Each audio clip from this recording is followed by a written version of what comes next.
7월 17일 맥체인 성경 읽기. 여호수아 24장. 여호수아가 이스라엘의 모든 지파를 세겜에 모이게 하였다.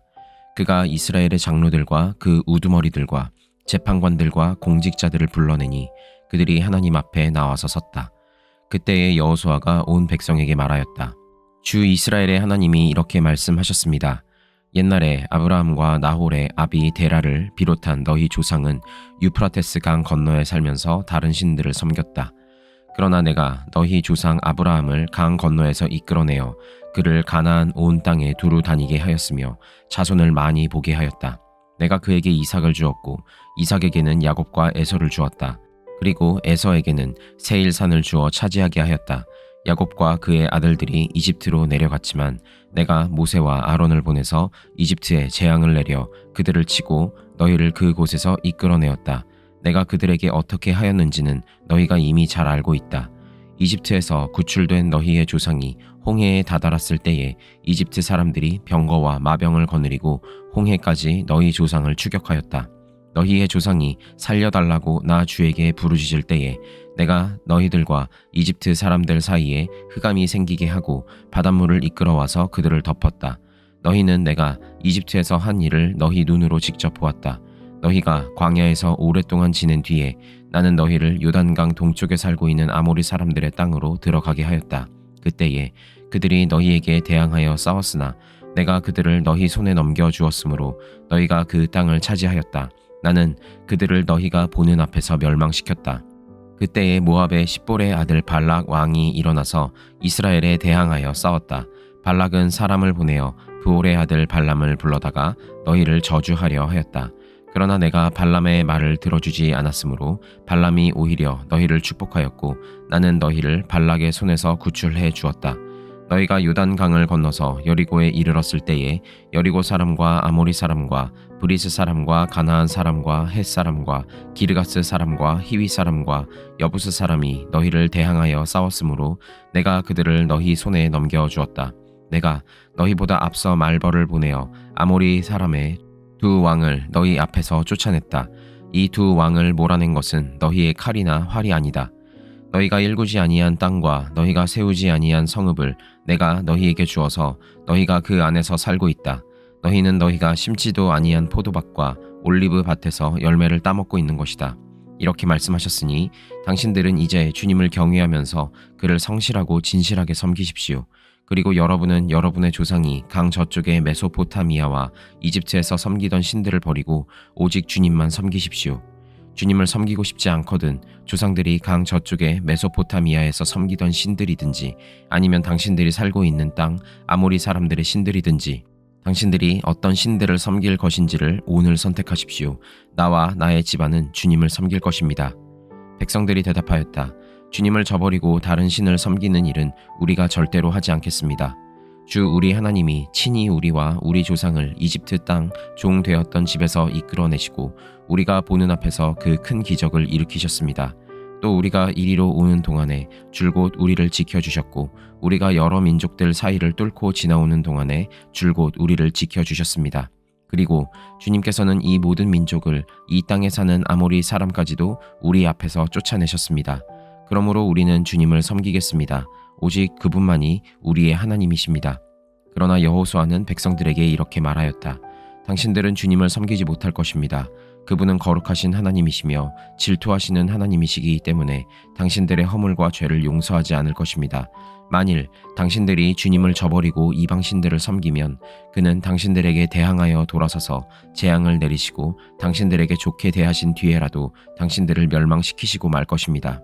그러자 백성들이 여호수아에게 말하였다. 아닙니다. 우리는 주님만을 섬기겠습니다. 여호수아가 백성에게 말하였다. 당신들이 주님을 택하고 그분만을 섬기겠다고 한 말에 대한 증인은 바로 여러분 자신들입니다. 그러자 그들은 말하였다. 우리가 증인입니다. 여호수아가 또 말하였다. 그러면 이제 당신들 가운데 있는 이방신들을 내버리고 마음을 주 이스라엘의 하나님께 바치십시오. 백성들이 여호수아에게 말하였다. 우리가 주 우리의 하나님을 섬기며 그분의 말씀을 따르겠습니다. 그날 여호수아가 세겜에서 백성들과 언약을 세우고 그들이 지킬 율례와 법도를 만들어 주었다. 여호수아가 이 모든 말씀을 하나님의 율법책에 기록하고 큰 돌을 가져다가 주님의 성소 곁에 있는 상수리 나무 아래에 두고 모든 백성에게 말하였다. 보십시오. 이 돌이 우리에게 증거가 될 것입니다. 주님께서 우리에게 하신 모든 말씀을 이 돌이 들었기 때문입니다. 여러분이 여러분의 하나님을 모른다고 할 때에 이 돌이 여러분이 하나님을 배반하지 못하게 하는 증거가 될 것입니다. 여호수아는 백성들을 제각기 유산으로 받은 땅으로 돌려보냈다. 이 일을 마친 다음에 주님의 종 눈의 아들 여호수아가 죽었다. 그의 나이는 110세였다. 사람들이 그를 그가 유산으로 받은 딥나세라에 장사하였다. 그곳은 가하스 산 북쪽 에브라임 산간 지방에 있다. 이스라엘은 여호수아의 생전에 줄곧 주님을 섬겼고 여호수아가 죽은 뒤에도 주님께서 이스라엘에게 베푸신 모든 일을 아는 장로들이 살아있는 날 동안에는 주님을 섬겼다. 이스라엘 자손은 이집트에서 가져온 요셉의 유해를 세겜에 묻었다. 그곳은 야곱이 세겜의 아버지 하몰의 자손에게 금 100냥을 주고 산 땅인데 요셉 자손의 유산이 된 곳이다. 아론의 아들 엘르아살도 죽었다. 사람들은 그를 그의 아들 비느하스가 유산으로 받은 에브라임의 산간 지방인 기브아에 장사하였다. 사도행전 4장. 베드로와 요한이 아직도 사람들에게 말하고 있는데 제사장들과 성전 경비 대장과 사두개파 사람들이 몰려왔다.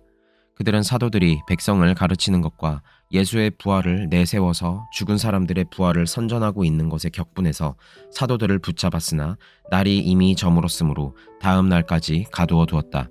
그런데 사도들의 말을 들은 사람들 가운데서 믿는 사람이 많으니 남자 어른의 수가 약 5,000명이나 되었다. 이튿날 유대의 지도자들과 장로들과 율법학자들이 예루살렘에 모였는데 대제사장 안나스를 비롯해서 가야바와 요한과 알렉산더와 그 밖에 대제사장의 가문에 속한 사람들이 모두 참석하였다. 그들은 사도들을 가운데에 세워놓고서 물었다.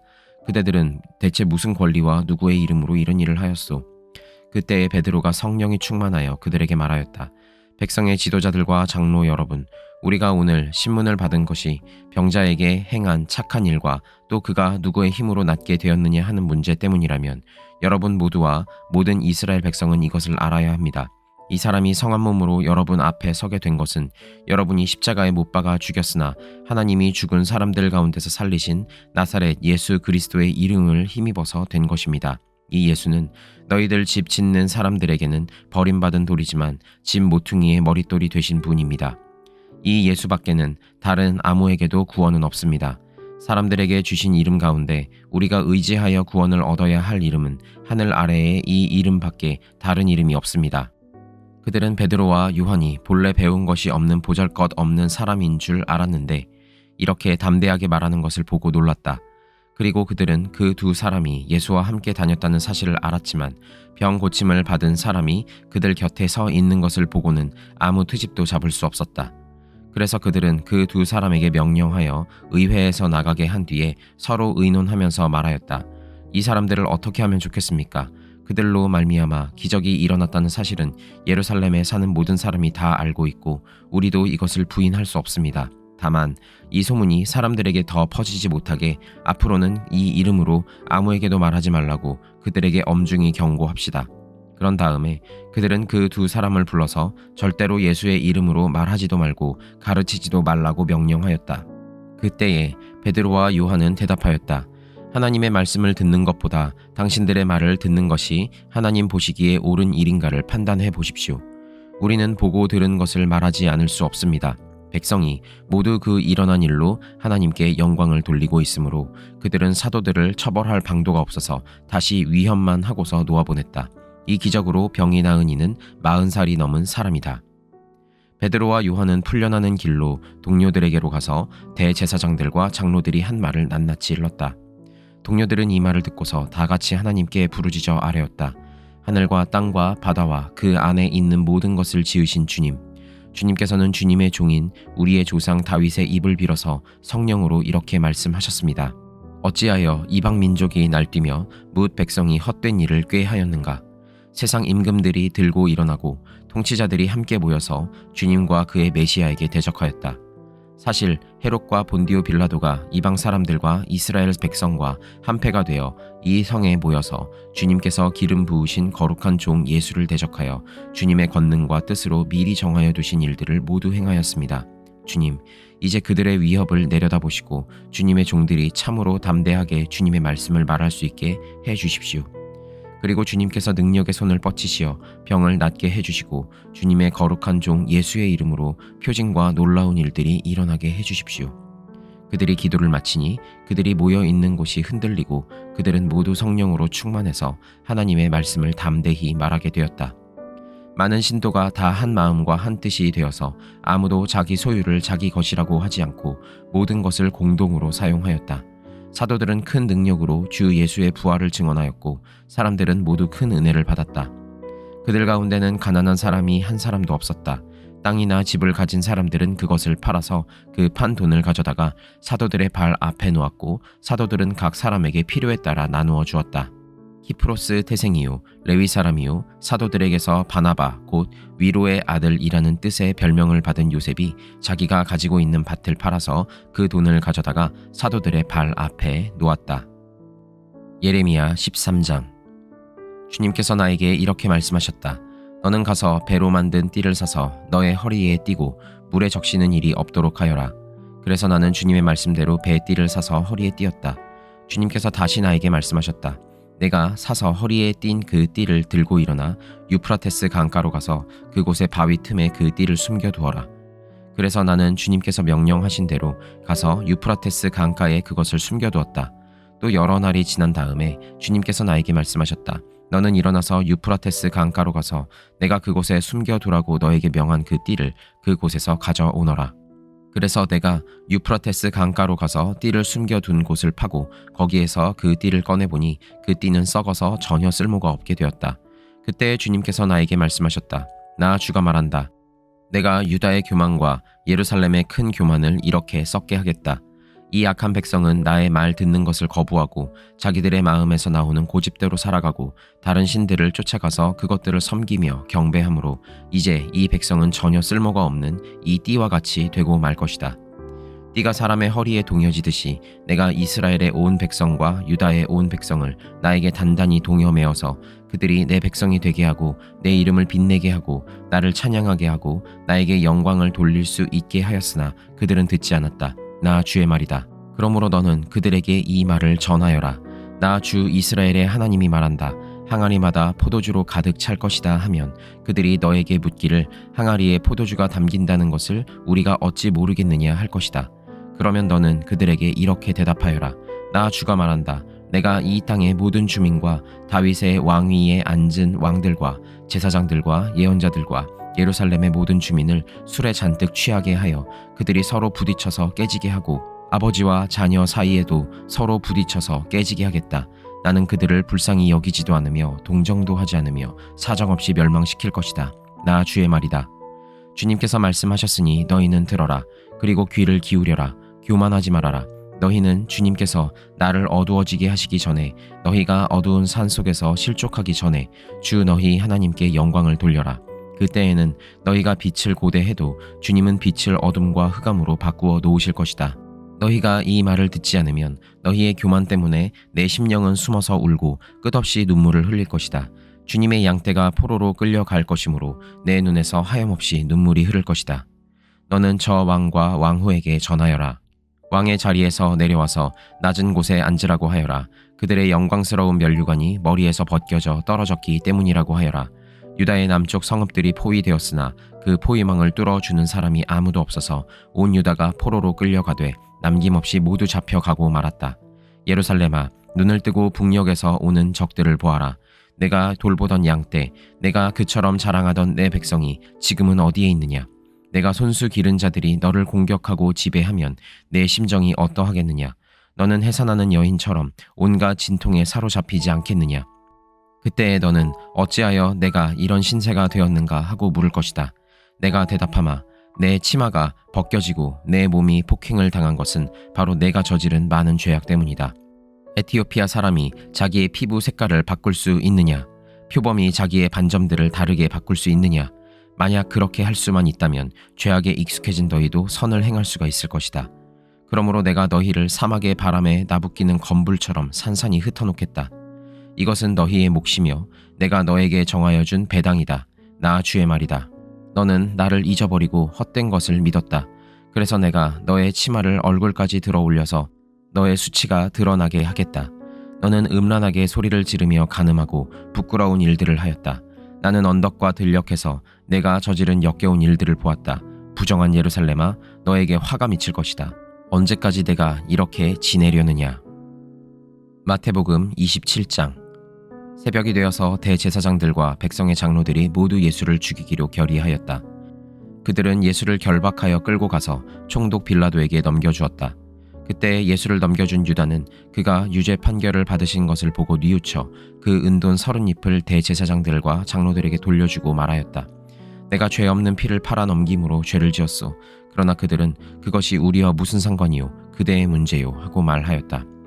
유다는 그 은돈을 성전에 내던지고 물러가서 스스로 목을 매달아 죽었다. 대제사장들은 그 은돈을 거두고 말하였다. 이것은 핏값이니 성전 금고에 넣으면 안 돼요. 그들은 의논한 끝에 그 돈으로 토기장이의 밭을 사서 나그네들의 묘지로 사용하기로 하였다. 그 밭은 오늘날까지 피밭이라고 한다. 그래서 예언자 예레미야를 시켜서 하신 말씀이 이루어졌다. 그들이 은돈 30잎 곧 이스라엘 자손이 값을 매긴 사람의 몸값을 받아서 그것을 주고 토기장이의 밭을 샀으니 주님께서 내게 지시하신 그대로다. 예수께서 총독 앞에 서시니 총독이 예수께 물었다. 당신이 유대인의 왕이요? 그러나 예수께서는 당신이 그렇게 말하고 있소 하고 말씀하셨다. 예수께서는 대제사장들과 장로들이 고발하는 말에는 아무 대답도 하지 않으셨다. 그때 빌라도가 예수께 말하였다. 사람들이 저렇게 여러 가지로 당신에게 불리한 증언을 하는데 들리지 않소? 예수께서 한마디도 단 한 가지 고발에도 대답하지 않으시니 총독은 매우 이상히 여겼다. 명절 때마다 총독이 무리가 원하는 죄수 하나를 놓아주는 관례가 있었다. 그런데 그때에 예수 바라바라고 하는 소문난 죄수가 있었다. 무리가 모였을 때에 빌라도가 그들에게 말하였다. 여러분은 내가 누구를 놓아주기를 바라오? 바라바 예수요? 그리스도라고 하는 예수요? 빌라도는 그들이 시기하여 예수를 넘겨주었음을 알았던 것이다. 빌라도가 재판석에 앉아 있을 때에 그의 아내가 사람을 보내어 말을 전하였다. 당신은 그 옳은 사람에게 아무 관여도 하지 마세요. 지난밤 꿈에 내가 그 사람 때문에 몹시 괴로웠어요. 그러나 대제사장들과 장로들은 무리를 구슬려서 바라바를 놓아달라고 하고 예수를 죽이라고 요청하게 하였다. 총독이 그들에게 물었다. 이 두 사람 가운데서 누구를 놓아주기를 바라오? 그들이 말하였다. 바라바요. 그때 빌라도가 그들에게 말하였다. 그러면 그리스도라고 하는 예수는 나더러 어떻게 하라는 거요? 그들이 모두 말하였다. 그를 십자가에 못 박으시오. 빌라도가 말하였다. 정말 이 사람이 무슨 나쁜 일을 하였소? 사람들이 더욱 큰 소리로 외쳤다. 십자가에 못 박으시오. 빌라도는 자기로서는 어찌할 도리가 없다는 것과 또 밀란이 일어나려는 것을 보고 물을 가져다가 무리 앞에서 손을 씻고 말하였다. 나는 이 사람의 피에 대하여 책임이 없으니 여러분이 알아서 하시오. 그러자 온 백성이 대답하였다. 그 사람의 피를 우리와 우리 자손에게 돌리시오. 그래서 빌라도는 그들에게 바라바는 놓아주고 예수는 채찍질한 뒤에 십자가에 처형하라고 넘겨주었다. 총독의 병사들이 예수를 총독 관저로 끌고 들어가서 온 부대를 다 그의 앞에 불러 모았다. 그리고 예수의 옷을 벗기고 주홍색 걸침 옷을 걸치게 한 다음에 가시로 면류관을 엮어 그의 머리에 씌우고 그의 오른손에 갈대를 들게 하였다. 그리고 그분 앞에 무릎을 꿇고 유대인의 왕 만세 하고 말하면서 그를 희롱하였다. 또 그들은 그에게 침을 뱉고 갈대를 빼앗아서 머리를 쳤다. 이렇게 희롱한 다음에 그들은 주홍 옷을 벗기고 그의 옷을 도로 입혔다. 그리고 십자가에 못 박으려고 그를 끌고 나갔다. 그들은 나가다가 시몬이라는 구레네 사람을 만나서 강제로 예수의 십자가를 지고 가게 하였다. 그들은 골고다 곧 해골곶이라는 곳에 이르러서 포도주의 쓸개를 타서 예수께 드려서 마시게 하였으나 그는 그 맛을 보시고는 마시려고 하지 않으셨다. 그들은 예수를 십자가에 못 박고 나서 제비를 뽑아서 그의 옷을 나누어 가졌다. 그리고 거기에 앉아서 그를 지키고 있었다. 그리고 그의 머리 위에는 이 사람은 유대인의 왕 예수다 이렇게 쓴 죄패를 붙였다. 그때 강도 두 사람이 예수와 함께 십자가에 못 박혔는데 하나는 그의 오른쪽에 하나는 그의 왼쪽에 달렸다. 지나가는 사람들이 머리를 흔들면서 예수를 모욕하여 말하였다. 성전을 허물고 사흘 만에 짓겠다던 사람아, 내가 하나님의 아들이거든 너나 구원하여라. 십자가에서 내려와 보아라. 그와 같이 대제사장들도 율법학자들과 장로들과 함께 조롱하면서 말하였다. 그가 남은 구원하였으나 자기는 구원하지 못하는가 보다. 그가 이스라엘 왕이시니 지금 십자가에서 내려오시라지. 그러면 우리가 그를 믿을 터인데, 그가 하나님을 의지하였으니 하나님이 원하시면 이제 그를 구원하시라지. 그가 말하기를 나는 하나님의 아들이다 하였으니 말이다. 함께 십자가에 달린 강도들도 마찬가지로 예수를 욕하였다. 낮 12시부터 어둠이 온 땅을 덮어서 오후 3시까지 계속되었다. 3시쯤에 예수께서 큰 소리로 부르짖어 말씀하셨다. 엘리 엘리 라마 사막다니. 그것은 나의 하나님 어찌하여 나를 버리셨습니까? 라는 뜻이다. 거기서 서 있는 사람들 가운데 몇이 이 말을 듣고서 말하였다. 이 사람이 엘리야를 부르고 있다. 그러자 그들 가운데서 한 사람이 곧 달려가서 해면을 가져다가 신포도주에 적셔서 갈대에 꿰어 그에게 마시게 하였다. 그러나 다른 사람들이 어디 엘리야가 와서 그를 구하여 주나 두고 보자 하고 말하였다. 예수께서 다시 큰 소리로 외치시고 숨을 거두셨다. 그런데 보아라, 성전 휘장이 위에서 아래까지 두 폭으로 찢어졌다. 그리고 땅이 흔들리고 바위가 갈라지고 무덤이 열리고 잠자던 많은 성도의 몸이 일어났다. 그리고 그들은 예수께서 부활하신 뒤에 무덤에서 나와 거룩한 도성에 들어가서 많은 사람에게 나타났다. 백부장과 그와 함께 예수를 지키는 사람들이 지진과 여러 가지 일어난 일들을 보고 몹시 두려워하여 말하기를 참으로 이분은 하나님의 아들이셨다 하였다. 거기에는 많은 여자들이 멀찍이 지켜보고 있었는데 그들은 예수께 시중을 들면서 갈릴리에서 따라온 사람이었다. 그들 가운데는 막달라 출신 마리아와 야고보와 요셉의 어머니 마리아와 세베대의 아들들의 어머니가 있었다. 날이 저물었을 때에 아리마대 출신으로 요셉이라고 하는 한 부자가 왔다. 그도 역시 예수의 제자이다. 이 사람이 빌라도에게 가서 예수의 시신을 내어달라고 청하니 빌라도가 내어주라고 명령하였다. 그래서 요셉은 예수의 시신을 가져다가 깨끗한 삼배로 싸서 바위를 뚫어서 만든 자기의 새 무덤에 모신 다음에 무덤 어귀에다가 큰 돌을 굴려놓고 갔다. 거기 무덤 맞은편에는 막달라 마리아와 다른 마리아가 앉아 있었다. 이튿날 곧 예비일 다음 날에 대제사장들과 바리새파 사람들이 빌라도에게 몰려가서 말하였다. 각하, 세상을 미혹하던 그 사람이 살아있을 때에 사흘 뒤에 자기가 살아날 것이라고 말한 것을 우리가 기억하고 있습니다. 그러니 사흘째 되는 날까지는 무덤을 단단히 지키라고 명령해 주십시오. 혹시 그의 제자들이 와서 시체를 훔쳐가고서는 백성에게는 그가 죽은 사람들 가운데서 살아났다 하고 말할지도 모릅니다. 그렇게 되면 이번 속임수는 처음 것보다 더 나쁜 영향을 미칠 것입니다. 빌라도가 그들에게 말하였다. 경비병을 내줄 터이니 물러가서 제주껏 지키시오. 그들은 물러가서 그 돌을 봉인하고 경비병을 두어서 무덤을 단단히 지켰다.